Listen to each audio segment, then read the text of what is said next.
तो हाँ बच्चों, इस वाले सवाल में हमारे पास एक बीट स्टोन बेस गिवन है।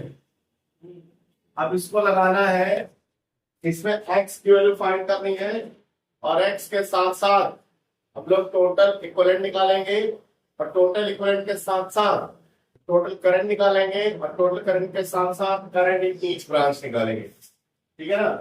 तो देख लीजिए एक मिनट, ये हमारे पास सेल है 5 वोल्ट का, ये करंट यहाँ से आई आया, देखो ना भाई। और ये हमारे पास जंक्शन है और जंक्शन में करंट यहाँ पे गया I1, यहाँ करंट I2। अब हमें नहीं पता कि इसमें आएगा कि नहीं आएगा, तो सबसे पहले हम लोग इसकी एक्स की वैल्यू निकाल के चेक मारते हैं।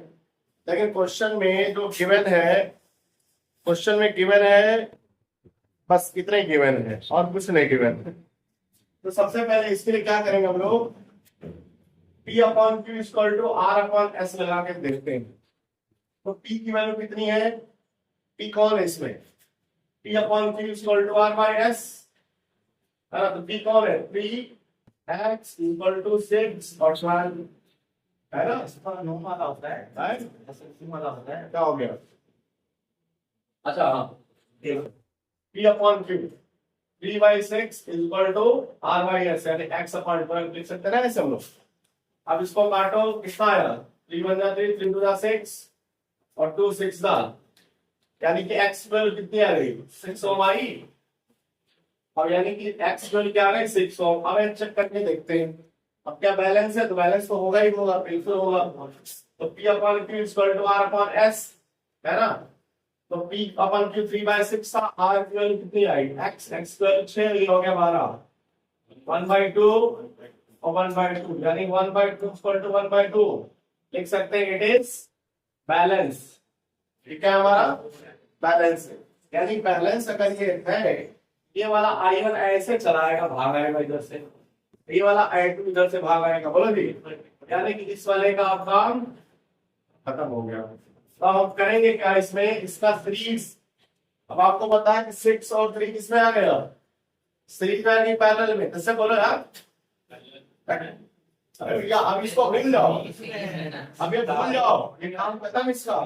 अब करंट देखो ऐसे यार कहीं घूम रही है भाई, कहीं उसका तिराहा चौराहा नहीं दिख रहा भाई। करंट यहाँ नहीं, तिराहा चौराहा जहां से दिखता करंट वही डिवाइड होती है। तिराहा दिखा, चौराहा लिखा नहीं लिखा, तो अगर हम लिख सकते हैं R equal to R1 plus R2 यानी कि 3 एंड 6 ओम इन सीरीज। तो R इक्वल टू 3 प्लस 6 कितना आ गया, 9 ओम। ठीक है ना। और नीचे को देखो, एंड 6 ओम और 12 ओम इन सीरीज। अब ये सीरीज में है, इसका फॉर्मूला हो जाएगा कैसे, ये सीरीज में पैरेलल में यार, सीरीज में इसका फॉर्मूला R1 प्लस R2 क्या हो जाएगा, 6 प्लस 12 कितना आ गया, 18 ओम। अब देखिए यहां पे कितना हो गया, 9 और इधर कितना हो गया। अगर चाहो तो डायग्राम कैसे बना लो, ये देखो ये ऊपर ये ऐसे आ गया और यहां से आकर के एक रेजिस्टेंस इधर है और एक से हमने यहां लगा दिया। ये 9 का हो गया, ये 18 का हो गया, ये कितने का है 4 का, ये कितने का है 5 वोल्ट का। अब देखिए आप लोग क्या करेंगे, 9 और 18 का पैरेलल करेंगे हम लोग। 9 18 का पैरेलल करेंगे, देखो क्या हो जाएगा, मैं इसको मिटा रहा हूं है ना, इस वाले चीज को मिटा रहा हूं, अभी आप कर लेंगे। अब क्या करेंगे यहाँ पर, अब 9 18 का पैरेलल कर दो, तो आप शॉर्टकट की तरीके से निकाल सकते हो, लेकिन हम वो नहीं सिखाएंगे अभी। तो देखो ये फॉर्मूला हो जाएगा R1 प्लस 1 बाई R2, क्योंकि बोर्ड में इस फॉर्मूले का भी नंबर मिलते हैं। ये 9 ये हो गया आपका 18 हो गया ना। आप बताएंगे सुमित एलसीएम कितना हो जाएगा इसमें, बोलो यार 18, ये 9 टू 18 होता है और ये तो बनता ही नहीं रहेगा। तो मतलब R में और कितना होगा, 3/18 हुआ कि नहीं। अब ये काट दो, कितनी बार कटा, तो R की वैल्यू कितनी आ गई।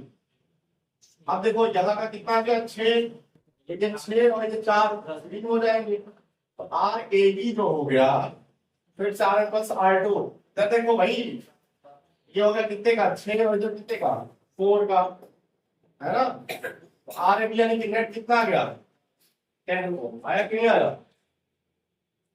तो नेट करंट क्या आ जाएगा, आई नेट, वो होता है V बाय R, बोलिए ऑलरेडी। और V की वैल्यू कितनी है, V की वैल्यू 5 और R की वैल्यू 10, कितना आ गया, 0.5 आ गया। अभी नेट करंट आ गया, नेट रेजिस्टेंस आ गया। अभी हम लोग को इसमें करंट निकालना है राइट में, ठीक है ना, अभी हम वो निकालेंगे, पहले इतना आप लोग कर लीजिए, ठीक है।